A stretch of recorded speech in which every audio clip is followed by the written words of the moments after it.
Kita ke sorotan berikutnya, malam nanti Timnas Indonesia akan bertemu wakil Asia Tenggara lainnya, Vietnam, di laga kedua penyisihan Grup D Piala Asia 2023 Qatar.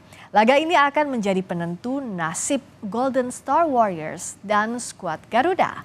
Vietnam dan Indonesia sama-sama membutuhkan kemenangan untuk menjaga asa lolos ke babak 16 besar. Kedua tim sama-sama kalah pada pertandingan pertama. Meski saat ini rekor pertemuan berpihak kepada Golden Star Warriors, bukan tidak mungkin Indonesia kini kembali mengukir kemenangan atas Vietnam yang terakhir diraih pada 2016. 이제는 다 지나간 과거고 우리한테는 내일이 있는 거지 지나갔던 것 같고 굳이 뭐 옛날 거 다 들추기면서 얘기할 필요는 과거는 거의 필요 없다. 그리고 우리 또한 선수들이 많이 보강이 됐고 좋은 선수, 어린 선수들이지만 좋은 선수들로 많이 만들어지고 있기 때문에 내일 경기를 훨씬 더 예전보다는 좋은 경기를 할 것이다 보시면 되겠습니다. Timnas senior Indonesia sudah 27 kali berjumpa Vietnam di berbagai ajang kejuaraan. Masing-masing tim berbagi kemenangan 8 kali dan imbang 11 kali. Terakhir kali, tim Garuda mengalahkan Golden Star Warriors pada 2016 di ajang Piala AFF.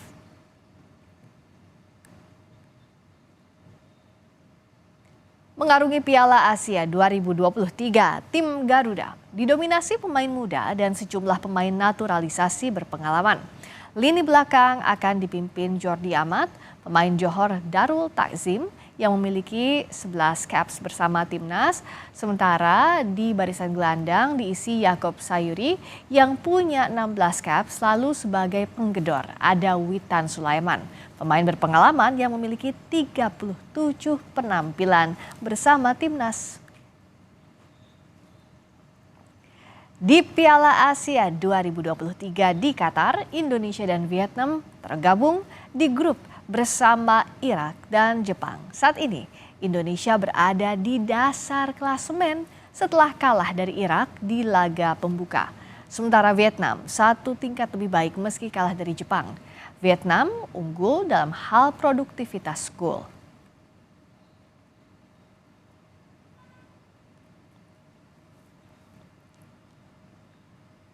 Lalu bagaimana persiapan tim Garuda jelang laga kontra Vietnam malam nanti? Kita sudah terhubung dengan jurnalis harian Kompas, M. Iksan Mahar, yang saat ini berada di Doha, Qatar.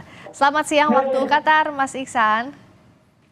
Selamat siang waktu Qatar, Mbak, dan juga selamat sore waktu Jakarta. Terima kasih Mas Iksan. Nah, ngomong-ngomong soal persiapan Indonesia jelang laga versus Vietnam ini seperti apa? Setelah kalah dari Irak, apakah mental pemain masih cukup siap untuk menghadapi laga lawan Vietnam?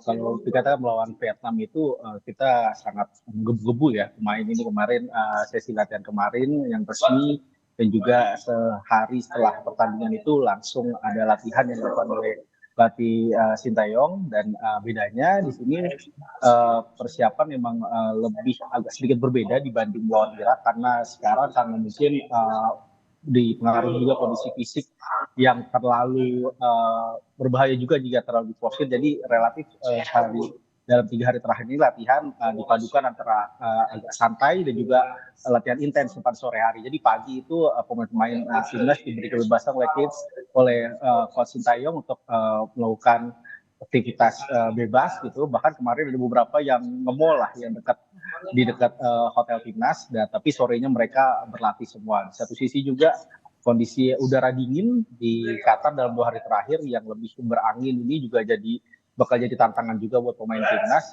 karena dalam 2 hari terakhir nih timnas biasanya latihan cukup dengan jersey gitu. Kemarin dalam 2 hari terakhir mereka mayoritas dari timnas relatif memakai jaket juga, mungkin hanya pemain-pemain yang bermain di Eropa dan juga naturalisasi nih yang masih kuat gitu dengan cukup dengan jersey yang lainnya itu. Jadi di luar teknik, taktik dan juga fisik ada juga faktor non teknis yang harus dipersiapkan timnas untuk menghadapi Vietnam malam ini waktu Indonesia Barat. Karena ini laga wajib menang, Iksan. Kalau susunan main juga formasi, apakah Coach Shin sudah akan ada ancang-ancang untuk melakukan perubahan dari pertandingan pertama? Kalau relatif untuk formasi taktikal itu kami melihat kemarin dari persiapan terakhir di official training itu relatif masih sama ya formasi dengan 3 back tengah dan juga ada 2 back sayap yang akan menjadi 5 back di ketika dalam bertahan itu masih menjadi pakem. Hanya mungkin nanti posisi pemain pilihan pemainnya akan sedikit berubah. Ada opsi Pratama Arhan dan juga ada Shane Patinama di back sayap kiri, di kanan ada Sandy Walsh, ada Asmawi, bahkan bisa dicoba juga Yakob Sayuri untuk bermain lebih bertahan. Tapi kalau untuk di tengah dan di depan itu relatif akan lebih stabil, formasinya mungkin masih sama dengan apa yang diturunkan ketika melawan Irak, seperti ada Ivar Jenner, ada Rafael Struijk di depan, Marcelino Ferdinand, dan juga Justin Hubner yang bisa jadi andalan timnas untuk pertandingan melawan Vietnam ini. Tapi kalau dari sisi Vietnam sendiri seperti apa Iksan persiapannya? Karena kan di posisinya di atas Indonesia, tapi poinnya sama-sama 0, menangnya di produktivitas gol, unggulnya di produktivitas gol. Nah, persiapan lawan Indonesia seperti apa?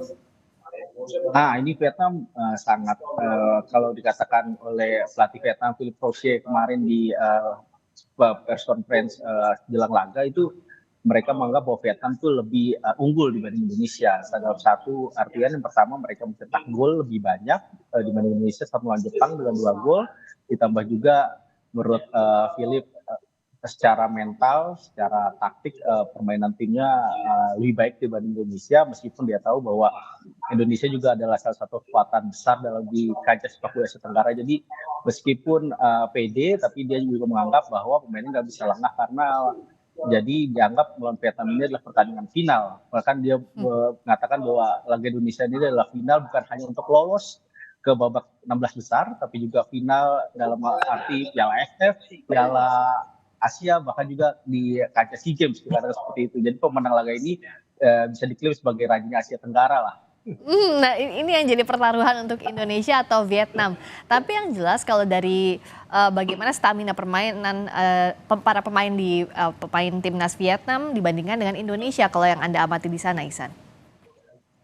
Ya, kalau untuk iklim, suasana tim dan juga soal kondisi pemain itu relatif sudah lebih baik ya pemain dibanding pertandingan pertama. Nah, taktikal pertama yang paling berbeda itu suhu di sini. Suhu di sini dalam 2-3 hari terakhir itu lebih dingin dibanding pekan-pekan sebelumnya, jadi sudah lebih berangin. Jadi apalagi ketika sudah memasuki jam 5 sore atau waktu sore ketika waktu duha itu cuaca akan jauh lebih dingin dibanding sebelumnya. Jadi itu yang paling utama juga harus diperhatikan. Bahkan tim setelah Jepang pun mereka bermain jam 2:30 waktu sini, dan itu mereka sangat menyesuaikan dan mereka berlatih setiap hari itu jam 10 pagi, bahkan menjadi tim yang paling pagi latihan di sini. Dan itu juga dilakukan oleh Coach Sintayong, karena sebenarnya timnas itu punya waktu latihan itu dua slot, jam 10:30 dan juga jam 5. Tapi Coach Sin fokus untuk selalu latihan jam 5 dan jam 10 diambil nanti ketika jelang melawan Jepang, karena kita kan main siang hari di sini. Jadi segala sesuatu persiapan, taktikal, teknik, dan fisik saya rasa sudah sangat maksimal timnas.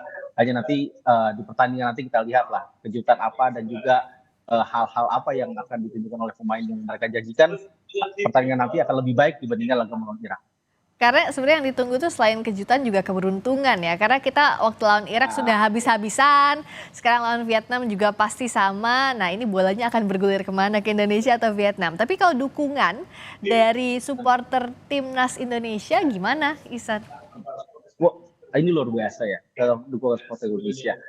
Cuma bedanya di sini kendalanya ada satu, karena stadion yang digunakan Abdullah bin Khalifa ini kan bukan stadion Piala Dunia, jadi hanya stadion klub raksasa di Qatar, Al Duhail, yang mana kapasitasnya hanya 15.000 penonton maksimal. Sedangkan kemarin di stadion pertama Ahmed bin Ali atau pertandingan nanti kita ketiga melawan Jepang Altonoma itu kapasitasnya 45.000. Jadi stadionnya sangat kecil, tapi kalau untuk kuota supporter Indonesia dapat sekitar 600 tiket yang sudah dipegang, 619 tiket setelah terkonfirmasi.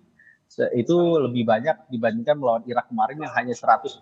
Tapi saya juga bertemu kemarin beberapa diaspora di kita, itu mereka masih menunggu tiket, dan itu masih menunggu tiket tambahan. Dan sejauh ini kalaupun tidak dapat, kemungkinan diaspora Indonesia akan berkumpul di satu titik, terutama di daerah Qatar atau di Sekuakif, untuk melakukan nonton bareng timnas bagi mereka yang nggak dapat tiket untuk ke dalam tribun stadion nanti.